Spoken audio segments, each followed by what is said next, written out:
This is my third attempt at doing this on the WoW Anniversary server. It's a fresh classic server. You want to run to the right and stay to the right at this level, because if you try to split these two, you're just going to get them both, which is no bueno. So just deal with the right and yeah, just keep going through. So the first stay to the left here too. The first reset point is this fountain. You can run kind of to the right of this fountain, right against the wall, and then shove yourself in this little corner. That's your first reset spot. It might take you 15 seconds to de-aggro. It might take you 2 minutes. It's kind of funny how these totems and witch doctors and whatever have stuff that prevents you getting out. This one was pretty quick, and this farm, like I said, I've only done this 3 times. I started at level 42. I've done it successfully twice. Died a couple times too doing it. And this run I'll do two full kind of run throughs and show you how it works at level 42 without any kind of crazy gear, consumables, anything like that. The only consumables that I use are just greater healing potions. You might have seen some other videos that suggest using invisibility potions, and you can do it at like level 40. That's reasonable if you're on a certain server that can allow that, but they're so expensive on this server because people have watched those videos. They're crazy. Like, it's not worth it. You spend way too much money to get that going. So all you have to do is use that first reset set spot, stay left, use the second one. Get on out of here. Run straight north, kind of, to avoid that group on the west. You're going to aggro these two, but if you try to split them, you're going to get them all anyway. So jump up on this thing if you want. Get around here, and yeah, we're going to go all the way to the zombie boss here. So these are random mobs. The shadow hunters right here that you see, and this, what is that guy called? I don't know. And then I actually aggroed the boss. It's not the end of the world if you aggro the boss. Just don't do anything to mess with these scarabs. Like, if you get broken down, blink, use shields, do not frost nova those scarabs. And the Shadow Hunter, again, is actually really not a great wandering monster to have here. But yeah, jump right on top of that statue. I kind of mess this jump up. Get up there. And if you're too close to the wall, at least as a gnome, it kind of is a little herky-jerky, so... yeah, you don't want to do that. Yeah, you can see that Shadow Hunter will continue to hit you on the safe spot if you're not really tucked in the corner, because he's ranged and he's a butthead. So, just gotta wait to de-aggro, and now we are going to be in the position to actually start this next phase. So, phase 1 is getting here. That's actually probably the hardest phase. You'll die often until you kind of feel comfortable with how the pathing works and how your run is going and all that stuff. So, you don't really need full mana at this point, but you do need full health and your 2 shields up. I do have to wait for the Shadow Hunter to get out of here. So he passed back and forth, so just keep an eye on that. There's another one that passed on the other side of the room too, but he's not generally as big of a deal. Generally. So we just need to turn this boss red, aggro him a little bit, and now we can start opening these graves. We're going to do 3 different ways of these graves. This is the first set, and then we're going to hide right behind this little big pot.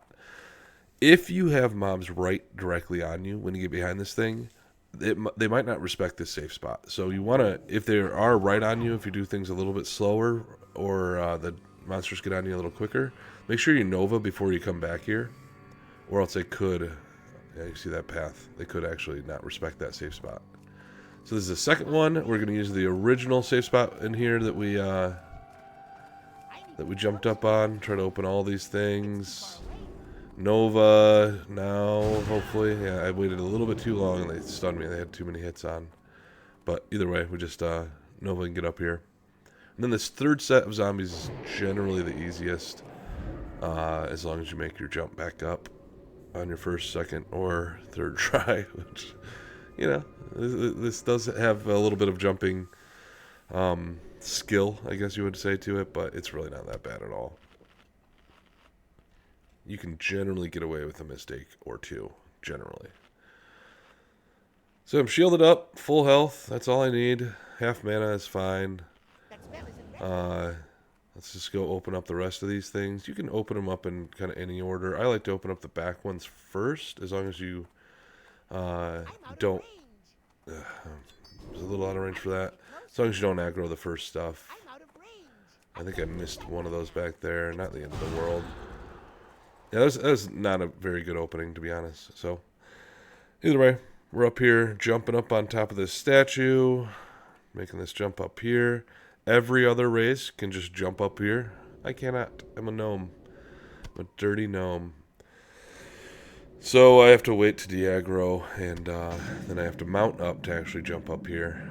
I should have tried it, but I've tried it before multiple times. You can't do it. You literally can't. I don't know. It's like they almost get stuck. Their head gets bounced up on. Whatever. It doesn't matter. So jump up here with your mount, and then you. This is basically the go time. So you want to make sure you are mage armored up. You should never really get hit more than once or twice. I mean, you really should never get hit, but you might get hit once or twice if you are a little bit too aggressive, which I've been known to be. But there's two different mob types here. There's the zombies, and then there's the dead heroes. Dead heroes are just normal monsters. They're not elites, but they do take a lot of damage, and they're level 46 too. So if you do this at 41, you're probably going to have some reds, but they are normal, so you can kill them. And they still give good XP. So I want to do a rank 1 flame strike, and I want to hit both of these monster types. If I just hit the zombies, they won't pull the dead heroes. If I just hit the dead heroes, they won't pull the zombies. I like staying up top. Some people go behind. I think this is way easier, way safer, way quicker. So if you try to flame strike all those guys over there, you're probably not going to have the range. So just hit them with a rank 1 blizzard. Yeah, look at the yeah, I'm a little slow on this. Like I said, this is only my third time actually running it on this server. So we do not want to jump over when there's mobs coming to the left. We kind of want to wait till they all come to the right, and then we want to just jump back over. And this is where we use our rank 1 frostbolt. This will start stacking. See all those guys running to the left? If we jump back over right now, they're going to come straight towards us. Then we're going to have guys on the right, guys on the left. We're going to have a bad time. So we really want to make sure that we kind of wait till these guys on the left get near us, jump back over, and then we do that rank 1 blizzard until they are all getting stacked up more and more and more and more.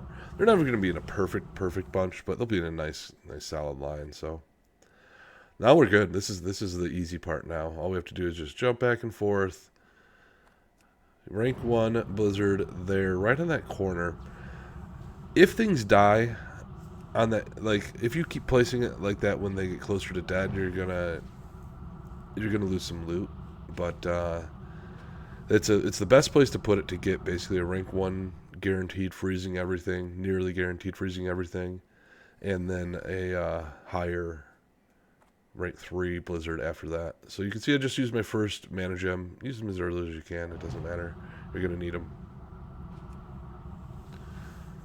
So that's not a great pull. One guy kind of shot out a little bit more than I would have liked him to get this max. Actually, just did 2 rank 1 blizzards there, and that's dangerous. So getting hit there once could be a really difficult time, because if he dazes you when you're jumping over, you're down in that pit, which you can get out of. All right, so another rank 1 blizzard. This is looking better, much better. Now we're gonna do a rank 3 blizzard right on top of them. The first monster I usually try to put almost halfway in, maybe 1/3 of the way into the circle, if that makes sense. Not right on the edge, because you're gonna have guys behind like running through if you go right on the front edge of it. So you want to give it a little bit more than that front edge of that blizzard to get the most benefit from it, basically. So that one I almost did well past halfway of the center point for that first guy, but I really wanted to get as much damage in as possible to the main pack. We're still doing fine. I'm close here to... I haven't used any mana pots yet. I don't think I really need to. I still got evocation up, so I'm thinking about that right now.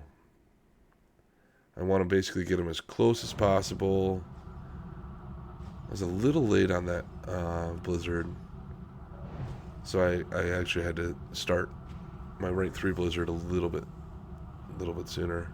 So this is dangerous. I'm letting that guy get too close, but I think now's the time to evocate, so. Get up to full mana. There's been times in the past where you might actually need... Yeah, I only let 3 ticks go, which is not the best. You should be able to evocate for 4 ticks, but I wasn't paying attention to the global timer. Yeah, it's still the easy part. I might fast forward a little bit just until we get down to the end here.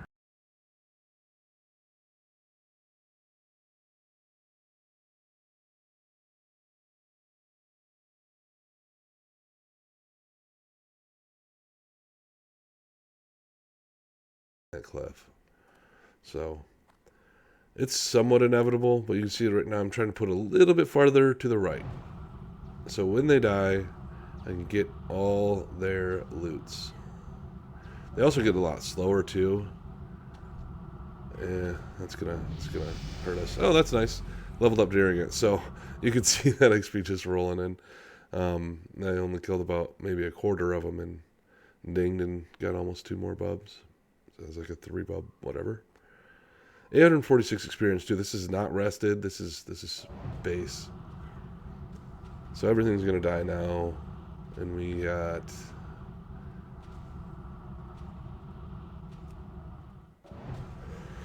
So it's 136, 146 XP per hour. I mean, that's a lie. People that are saying this is 200k XP per hour, if you play perfect and you are really fast and really well geared, maybe you could do that. Maybe at like level 44, 45 too would be a little easier than 42. But still, I mean, you can see that was 1, 2, 3, 4, 5, 6, about 7 bubbles for this, and I missed a handful of graves, I believe. Yeah, there's 2 graves right there. 3. Get a bunch of greens. You can get blues.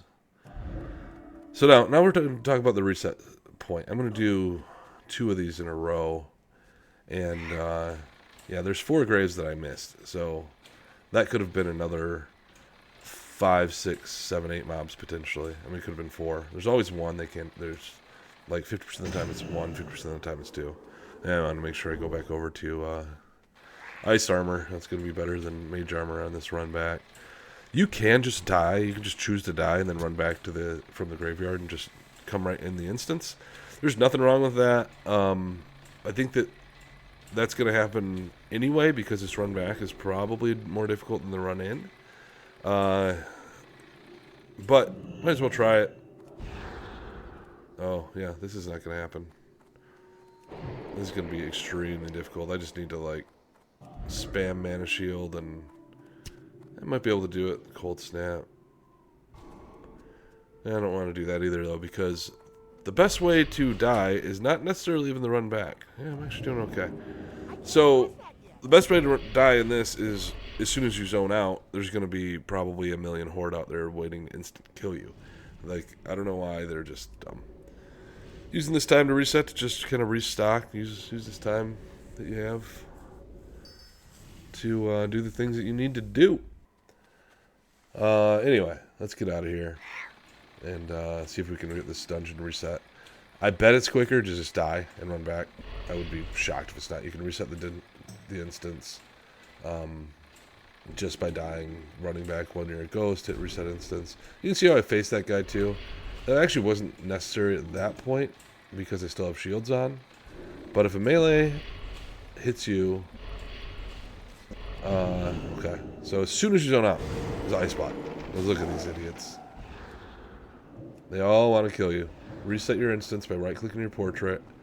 Don't wait till the end of your ice block because they're gonna queue up on you. Break it, try to get back in. These guys are such idiots. I was able to get back in though. That's not gonna happen every time. I had to cold snap because I thought I might have to ice block, but we're good. The talents that I have are, as you see here, you need ice barrier to make it there. Screw runner's chill. That's lame. Cone of Cold isn't useful here. I also PvP a lot too, so I don't want to like be totally useless in PvP. That being said, I'm not going Frostbite, which is great in PvP. PvP, but I am doing Shatter. Frost Channeling would actually probably be a little bit better. It would be better than Shatter. So Frost Channeling would definitely be 15% less mana. Way useful. And then Arcane Subtlety. That's all I'm probably going to do in Arcane for a while. I'm just going to go deep Frost, start building out Frost Channeling, Ice Shards, improve Clinical Cold for sure, like I said. But after that, there's just nothing else really too useful. Frostbite, maybe, because I do like PvP a lot. Anyway, the gear that I'm using is Owl, Eagle, a mix of the two. Spirit Stam, that's kind of Owl Ring. 5 Stam. Didn't I buy a ring? I thought I bought a ring. I think I did. Whatever. I don't have it now. Ooh, 19 Agility. That'll sell. So I'm just Owl. This is a Mage Quest item. Owl. Eagle. This one's actually really nice. Necklace of the Calici. It's both. So Stam and Spirit, and that's actually cheap. It's like 3 gold. Well, who knows what it is on your server. And then the Green Lens of Frozen Wrath, which is actually great, but it's a engineering item, so that doesn't really matter too much. That's it, guys. I mean, this is so far worth doing. It's super fun to do, and hopefully you get a mage up to 42 and get a chance to do it, because there's nothing else like it. You're playing a different game. Everybody else is playing a totally different game than mages play, and it's fun to do. So hopefully you learned something, had some fun, and yeah, until the next time, y'all take care.